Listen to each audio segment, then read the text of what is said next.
Hey, you wanna learn something about making platformer games? Psst, I got some good stuff for you.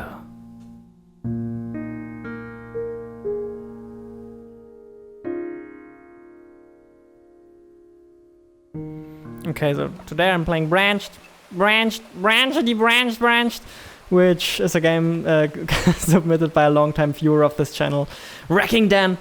And in this video series we review games. I try to give you feedback on your games. If you want to submit your game, so I'll play your game, you can send it to this email address right here, send me a little pitch and I will maybe play your game. If it looks like something interesting, we can review and give you feedback on. Especially with these platformer games, I'm kind of starting to get the hang of this.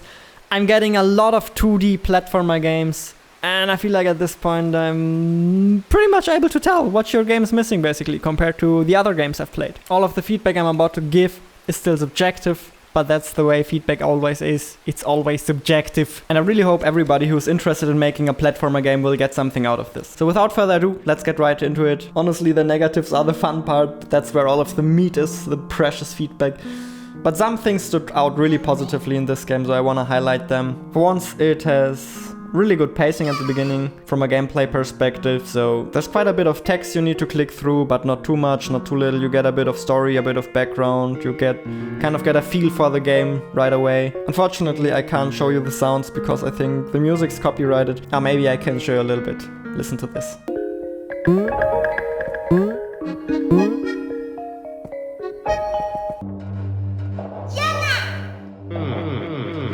Atmosphere is pretty nice. And then in terms of the pacing, what's also really cool is that you get a massive boss pretty early on. It's basically the first enemy you fight is this boss right here. That's always cool, that's always interesting. It makes you feel powerful, it makes you feel like the game's got something to offer. Although one thing you realize right away is that the camera follows your movement pretty nicely. If you move to the left, it basically moves to the left as well, so you're on the right hand side of the screen, and if you move to the right, also moves to the right, so you're on the left hand side of the screen. That means you always see where you're going. A lot of games do this exactly the other way around, which is not perfect, but I think this is well done, well executed in this one. I mean, I think it could probably stay like this a little longer and not snap back so quickly. So basically if you stop moving, it instantly starts going back to the center. I think it could stay there for a little bit longer because sometimes I just want to stop real quick and then continue moving in the same direction. Then one thing that also stood out really positively is the Metroidvania-like level design. You basically have certain objects that block your way, and then later on you'll have to do some backtracking and get back to those objects and you can pass them. And also the backtracking is not exactly the boring kind of backtracking, because when you go back the level has changed. In this case, when I went in this direction there were no enemies, and then when I backtracked there were enemies. So if you manage to pull that off, then backtracking can be actually a pretty cool thing. Another big plus you should probably do in your platformer games: hide cool items. Encourage the players to explore. For example, on the top here I found this very cool heart. Yeah, honestly, maybe even could be hidden a little bit better, but at the very least there's a little bit here, there's a little bit to explore, and that's really nice. That's already it for the positives in terms of the gameplay section. Later on we'll talk about the world building and the art a little bit, but I think my main thing's probably the gameplay, so let's talk about the gameplay first, because I think I can give the best feedback in this field and not so much in the other fields. First thing, I see a lot of potential in the core mechanic. The core mechanic is basically this shooting of the fireball and then it returns back to you, dealing damage to everything it hits on the way. It's a pretty cool core mechanic. Unfortunately, you very rarely need to use it in the game. You basically just use it for fighting, and in my opinion that's wasted potential. You could use this mechanic for so much more. Here one time it is used for opening a switch. In this case this situation is basically meant to teach me how to shoot up, because I need that for the boss later on. So that's also a pretty smart way to make sure the player understands how the shooting mechanic works before he actually needs to apply it in a real situation, in this case the boss. So this is nicely put together from a level design perspective. I just want to see a lot more of this. Why isn't there more of this in the game? For example, why do I need to press E in order to save the game? Why couldn't it be something like, if I hit the save statue with my fireball, then I save. I just want more interactions with the fireball. If that's the core mechanic, I want to be able to do more things than just fighting with this. Maybe even go so far to say you can only collect gems by shooting them with your fireball. I think that could make the core mechanic feel a lot more interesting and unique. And then also in terms of the combat, I think it could be slightly more complicated. On one hand, I really like the simplicity of the mechanic at the moment, but then again, I feel like it could use some extra love. For example, at the moment it's very simple to use and I think the skill ceiling is not all that high. I'd like to have a little bit more control over how this fireball reacts and works. For example,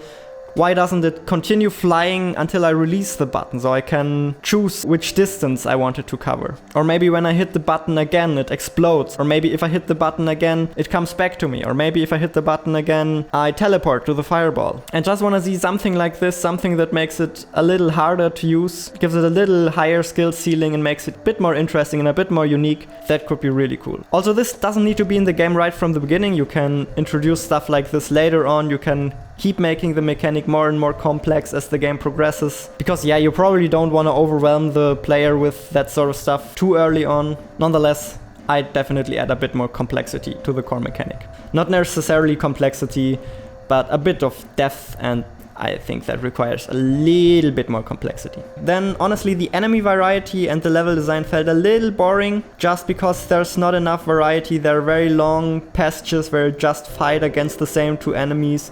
These bats and these rhinoceros thingies right here. I'd love to see a couple more different enemies and a couple more different things in the level design. For example, if you compare this level design to the level design of Midget Major, which is a game I played a couple of months ago. That game had absolutely amazing level design. Every couple of minutes or so you saw something entirely new, a new enemy type, new background, new kind of level structure, a new spell, a new mechanic. So that definitely kept me on my toes. I mean, that game had other problems, but I feel like that's one thing that's a little bit lacking in this game. So yeah, I'd love to see a bit more variety in the level design and in the amount of enemies. One problem you probably ran into is that it's hard to come up with a lot of different enemies that all feel different and act in different ways. And I think one good way to go about it as well is how can you design enemies that support your core mechanic, so that throwing of the fireball. And I feel you already went into that direction quite a bit. For example, if you shoot these rhinoceros thingies, they catch fire and they start running really quickly. I think stuff like that is cool, that is unique. For example, maybe an enemy could have a shield on the front side, and if the fireball hits that enemy from the front, it gets reflected. So you basically need to shoot the fireball behind the enemy, then get down in front of the enemy so the fireball hits the enemy when it comes back to you from the other side. Stuff like that would be really cool. Just stuff that supports your main mechanic. And I just want to see more of that. Especially if you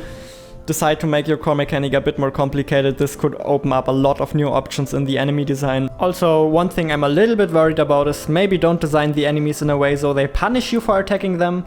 At the moment, both enemies get more aggressive if you attack them, so your chance of getting hurt is actually higher if you attack them. At the moment, it's just the best strategy to go straight past them and not to touch them. Then one thing I also realized right away is that the controls feel slightly unresponsive to me, and most of that comes down to the fact that you didn't use my platformer tricks. I made a full video, link in the corner right here, about how I think tight platformer controls should look like, or how you can make tight platformer controls. Maybe think about adding some of that into your game. I mean, if you don't want to, I can't force you. It's your game. Some people don't like the ideas I proposed in that video, but I think they can make your game feel a lot more responsive and a lot better. So yeah, maybe think about it again, okay? Then one thing I was also a bit confused about is the kind of power fantasy you want the player to have. Do you want the player to feel super strong and powerful, or do you want the player to feel kind of weak? On one hand, the first enemy you fight, this boss right here, makes you feel pretty powerful. It makes you feel pretty strong because you beat something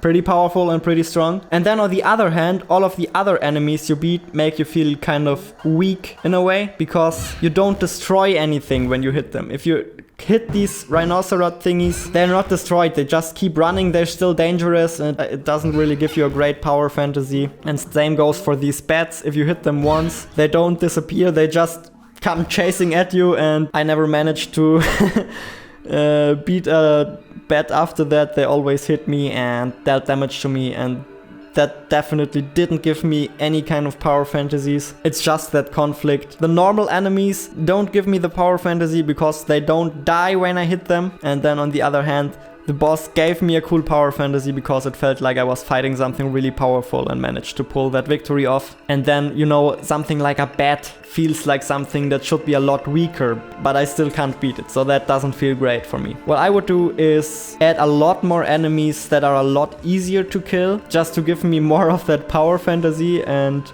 to actually make me feel a bit more competent. However, if you don't want me to have this power fantasy, if you want me to feel this weak, then maybe rethink the boss battle and find a way to implement that feeling into the boss battle as well.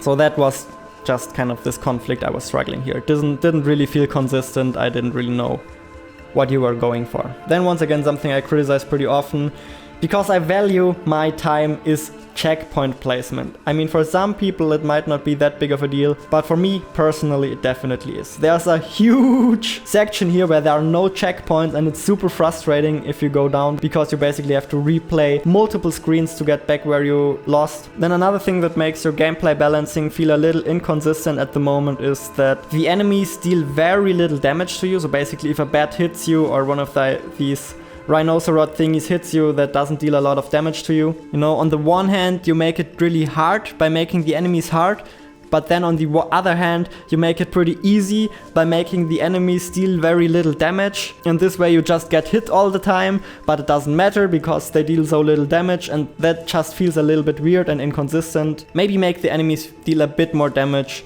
and make them a bit easier to kill. That's what I'd go for. But for the most part, you need to figure out what you want and be consistent with that. And then, of course, what makes this contrast even more confusing is that when you fall into a pit, into a hole, you instantly die. So the enemies deal very little damage and it doesn't matter if you get hit by them. But then if you fall into one of these pits, you instantly die and you instantly go back to the last checkpoint. That just feels weird. That's another inconsistency. So it's basically very forgiving to get hit by an enemy, but it's not forgiving at all to fall down. I try to balance that out a bit. Everything should be super punishing, or everything should be super forgiving. I personally prefer forgiving, but that's once again just a personal preference. So for example, if you fall into a pit, what you could do is to respawn right next to the pit.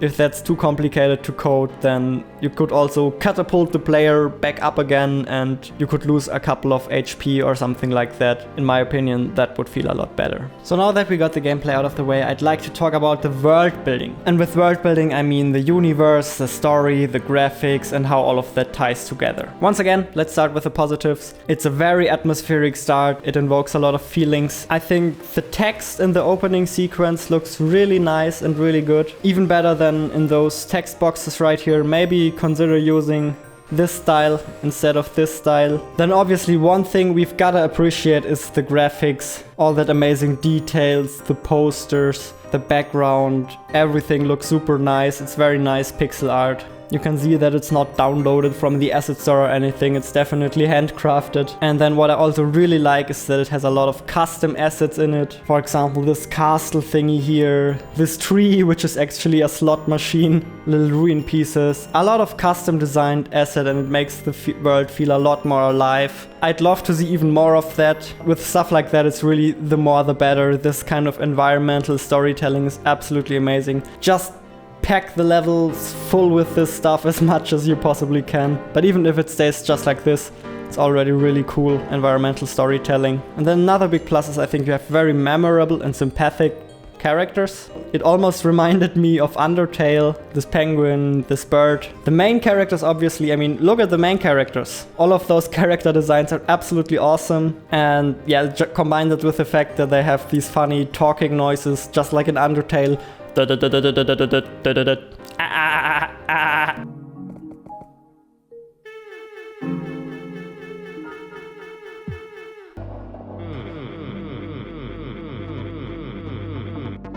think it gives the characters a lot of character, and I really like that. Let's go to the negatives. I'm definitely no world building, storytelling expert, so I'll keep it short. For me, the antagonist comes a bit out of nowhere. I feel a bit like everything was nice and going fine, and then suddenly I stand in front of that castle and it's, oh, yeah, Mr. Bad Boy lives here. And yeah, for me that came a bit out of nowhere, so what I'd like to see is tiny bit of foreshadowing to that point. So a couple of environmental storytelling clues or just clues in the dialogue that there is actually an antagonist. If that antagonist is that evil and plays that big of a role in your story, why does it take so long to realize that he's even there?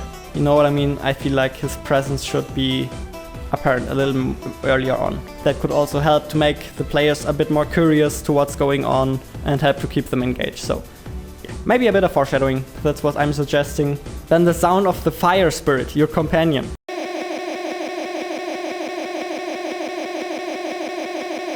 For me it feels a bit off. The other characters, I think the sounds are very well chosen. Of course I don't know which kind of character Fire Spirit is supposed to have. I can't make it work in my head for some reason. Maybe see what other people think about it. And there probably should be a way to fast forward through the dialogue. Writing all of these dialogues is a lot of work and you want people to read them. But honestly, if somebody doesn't want to read them, they will not read them and they'll just be annoyed that they'll have to wait that long. So I'd just implement a way to fast forward through that. It's just a thing that in my experience, you can't force players to read text because some players just absolutely hate text and they don't want to have anything to do with text in their video games. Yes, those people exist quite frequently, unfortunately, and I'm often one of them. Let's be real here. It's just, if people want to enjoy your story and the plot and all of the dialogue, then they should be able to do so. And if they don't want to read all of that text, then they just won't. And they'll be annoyed that they can't skip it. Alright, I feel like this was a pretty in-depth analysis. All in all, a pretty awesome game. If you enjoyed this video, hit the subscribe button. My name is Jodis and I document the entire journey to becoming a game developer. And on the way, I want to help you as well. That's why I make these kinds of videos. Hope to see you in the next video. Click one of these videos right here. Peace out and bye!